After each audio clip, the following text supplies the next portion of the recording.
একদিকে আধুনিক মারণাস্ত্রের মহড়া, অন্যদিকে এক জাতির অদম্য হিমালয়ের সম সংকল্প। খোদ ক্রেমলিনের অধিপতি ভ্লাদিমির পুতিন যখন কোনো জাতির বীরত্বে মুগ্ধ হন, তখন বুঝতে হবে ইতিহাসের মোড় ঘুরে গেছে। সেন্ট পিটার্সবার্গের রাজকীয় প্রাসাদে ইরানি পররাষ্ট্রমন্ত্রীর মুখোমুখি হয়ে পুতিন অকপটে স্বীকার করলেন, সারা বিশ্বের নেতারা আজ ইরানের সাহসিকতা দেখে বিস্ময়ে বিমূঢ়। রুশ প্রেসিডেন্ট স্পষ্ট ভাষায় আরাকচিকে জানালেন, ইরানিরা যে সাহসিকতার পরিচয় দিয়েছে তার তুলনা অন্য কোথাও মেলা ভার।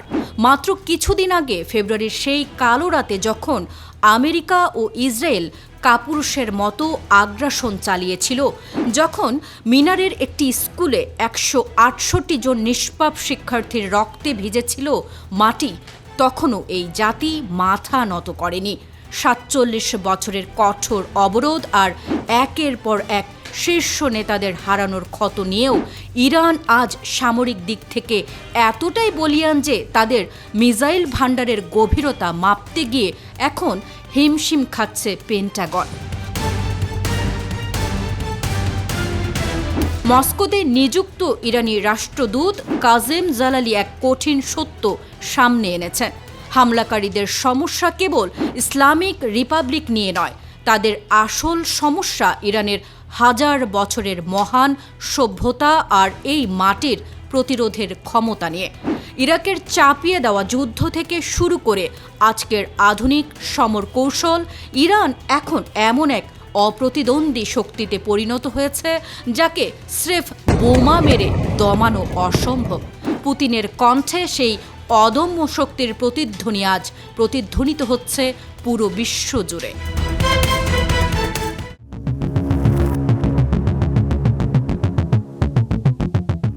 মধ্যপ্রাচ্যের রণক্ষেত্রে কামানের গর্জন সাময়িকভাবে কমলেও ইসরায়েলের হৃদকম্পন থামছে না মোটেও। তেল আবিব যাকে বিশাল বিজয় বলে প্রচার করছিল, পর্দার আড়ালের গোয়েন্দা তথ্য বলছে সেটি আসলে এক ঐতিহাসিক ব্যর্থতা।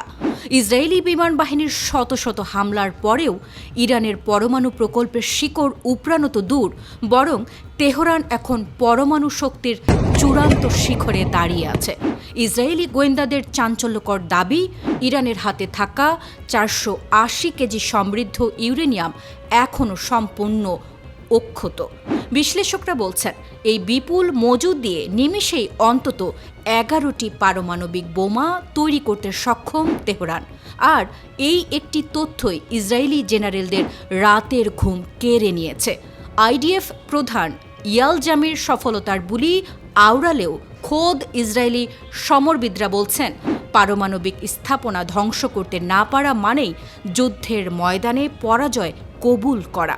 কিন্তু ইসরায়েলের জন্য যমদূত কেবল পরমাণু বোমা নয়, বরং লেবানন সীমান্তে হেজবুল্লার নয়া প্রযুক্তির ড্রোনগুলো এখন বড় বিভীষিকা। সীমান্তে ড্রোন অপারেটরদের ধরাছোঁয়ার বাইরে থাকায় ইসরায়েলি বাহিনী এখন স্রেফ অসহায়ের মতো ধ্বংসলীলা দেখছে। একদিকে পারমাণবিক বোমার ভয়ঙ্কর হাতছানি, অন্যদিকে হেজবুল্লার অপ্রতিরোধ ড্রোন প্রযুক্তি। এই দুই বিষাক্ত ফনার সামনে ইসরায়েল এখন খাদের কিনারায় দাঁড়িয়ে। মধ্যপ্রাচ্যের এই দাবার চালে ইরান কি শেষ পর্যন্ত পরমাণু মুকুটের মালিক হবে?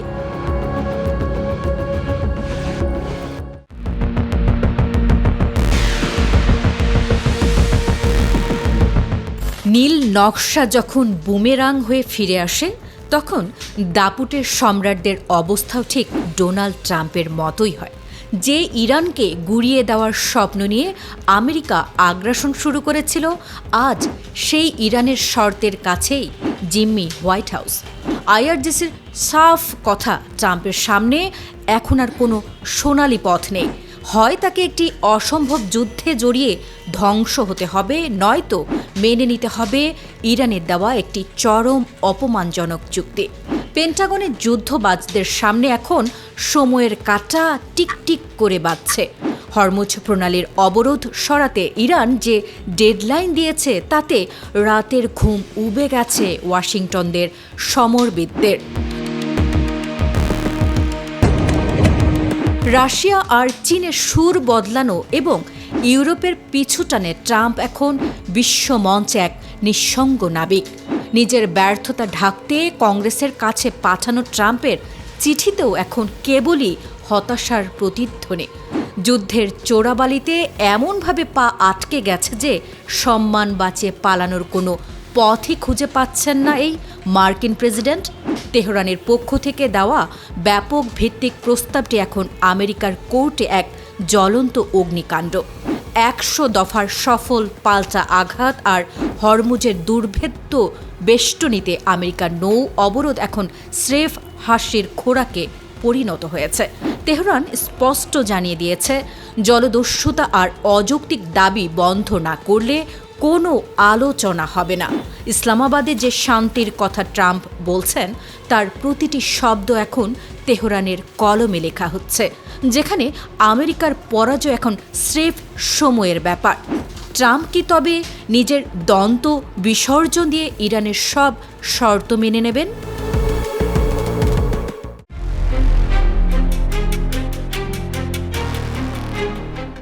লেবাননের গহীন জঙ্গল থেকে উড়াল দিচ্ছে এক অদৃশ্য আততায়ী, যার গন্তব্য ইসরায়েলি সেনা ও ট্যাঙ্কের নির্ভুল ধ্বংস। আধুনিক প্রযুক্তির সব জ্যামিং সিস্টেমকে বৃদ্ধাঙ্গুলি দেখিয়ে হিজবুল্লাহর এই নতুন ফাইবার অপটিক ড্রোন এখন খোদ ইসরায়েলি জেনারেলদের রাতের ঘুম কেড়ে নিয়েছে। কোনো সিগন্যাল নেই কোনো ওয়্যারলেস যোগাযোগ, কেবল একটি সরু তারের মাধ্যমেই ধ্বংসের বার্তা পৌঁছে দিচ্ছে এই ক্ষুদে ড্রোনগুলো। প্রতিরক্ষা বিশ্লেষকদের মতে এই ড্রোনগুলোর নির্মাণ খরচ যেমন কম, তেমনি এদের শনাক্ত করাও প্রায় অসম্ভব। সাধারণ ড্রোন যেখানে ইলেকট্রনিক জ্যামিংয়ের শিকার হয়, সেখানে এই ফাইবার অপটিক ড্রোন সম্পূর্ণ অদম্য।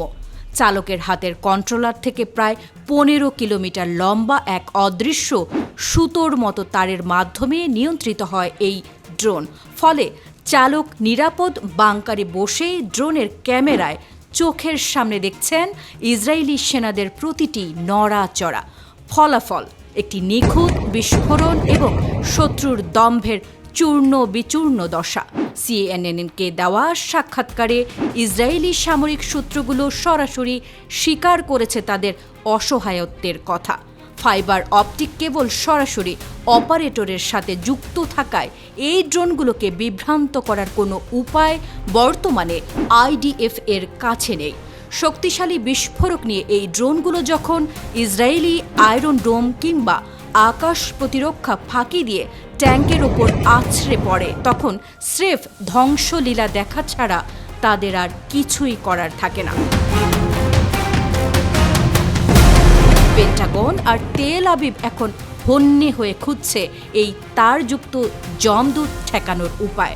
হিজবুল্লাহর এই সস্তা অথচ বিধ্বংসী ড্রোন কি তবে যুদ্ধের ভারসাম্য চিরতরে বদলে দেবে?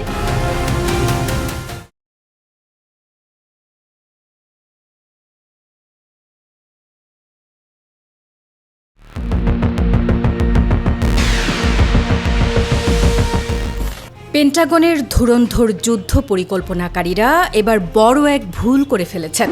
ডোনাল্ড ট্রাম্প যখন নতুন করে যুদ্ধের দামামা বাজাচ্ছেন, তেহরান তখন মুচকি হাসছে তাদের হাতে থাকা অঘোষিত কিছু তাস নিয়ে। ইরানের সেই গোপন অস্ত্র আর অসম যুদ্ধের কৌশলগুলো ঠিক কী, যা আমেরিকার তথাকথিত অপরাজেয় তকমা ধুলোয় মিশিয়ে দিতে পারে? ইরানের প্রথম আঘাত হবে সম্পূর্ণ অপ্রথাগত এবং রহস্যময়। সাগরে আমেরিকার দস্যুতার জবাবে এমন এক অ্যাসিম্যাট্রিক হামলার ছক কষা হয়েছে, যার ধরন কিংবা সময় কোনোটি পেন্টাগনের ধারণার মধ্যে নেই। এমনকি হরমুজ প্রণালীর তলদেশ দিয়ে যাওয়া ফাইবার অপটিক যোগাযোগ ব্যবস্থা এখন খোদ আমেরিকার জন্যই গলার কাটা হয়ে দাঁড়িয়েছে।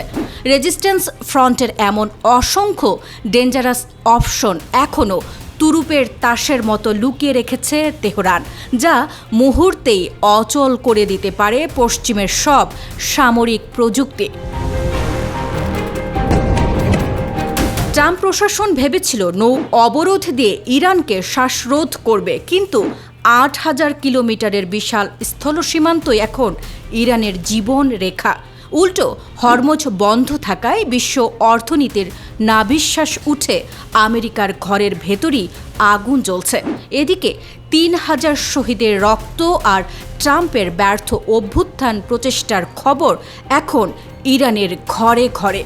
যে জনতাকে বিভক্ত করতে চেয়েছিল ওয়াশিংটন, সেই ইরানিরাই এখন ইস্পাত কঠিন ঐক্য নিয়ে রাজপথে। দাঙ্গা নয়, বরং দেশপ্রেমের জোয়ারে ভেসে যাচ্ছে পেন্টাগনের সব ষড়যন্ত্র। ট্রাম্পের সাজানো চিত্রনাট্য এখন কেবল এক ব্যর্থ ইতিহাস। যুদ্ধ কিংবা নিঃশর্ত আত্মসমর্পণ, আমেরিকার সামনে এখন এই দুটি পথ খোলা। ইরানের এই অদম্য শক্তির মোকাবিলা করার সাহস কি দেখাবে হোয়াইট হাউস?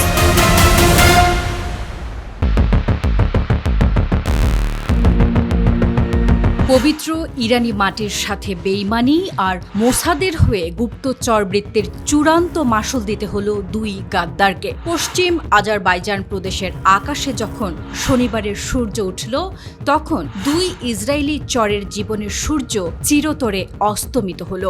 ইয়াকুব কারিমপুর আর নাসের বেকরজাদে ক্রিপ্টোকারেন্সির বিনিময়ে যারা দেশের গোপন তথ্য তুলে দিয়েছিল শত্রুর হাতে, তাদের শেষ ঠিকানা হলো ফাঁসিকাষ্ঠের দড়ি। তেহরানের এই বজ্র হুঙ্কার এখন কাঁপিয়ে দিচ্ছে তেল আবিবের গোয়েন্দা সদর দফতরকে। তদন্তের নথিতে উঠে এসেছে রোমহর্ষক সব তথ্য। গত বছরের জুলাইয়ে যখন আমেরিকা ও ইসরায়েল ইরানের ওপর আগ্রাসন চালাচ্ছিল, তখন ইয়াকুব কারিমপুর মোসাদ হ্যান্ডলারের নির্দেশে নাশকতার জাল বিছিয়েছিল।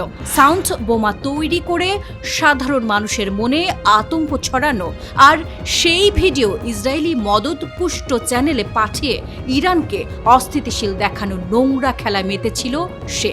অন্যদিকে নাসের বেকরজাদে নাতানজ ইউরেনিয়াম সমৃদ্ধকরণ কেন্দ্রের মতো স্পর্শকাতর স্থাপনার ছবি পাচার করে খোদ দেশের অস্তিত্বকেই হুমকির মুখে ফেলে দিয়েছিল। ইসলামিক বিপ্লব আদালতের কাঠগড়ায় দাঁড়িয়ে তারা স্বীকার করেছে তাদের সব অপরাধ। ধর্মতত্ত্ববিদ, সরকারি কর্মকর্তা এবং সামরিক ঘাঁটির তথ্য পাচারের দায়ে তাদের উপর নেমে এসেছে মুহারেবি বা আল্লাহর বিরুদ্ধে যুদ্ধের অভিযোগ। বিচার বিভাগীয় প্রধান গোলাম হোসেন মোহসেনি এজেই সাফ জানিয়ে দিয়েছেন, দেশের সার্বভৌমত্ব নিয়ে কোনো আপোষ হবে না।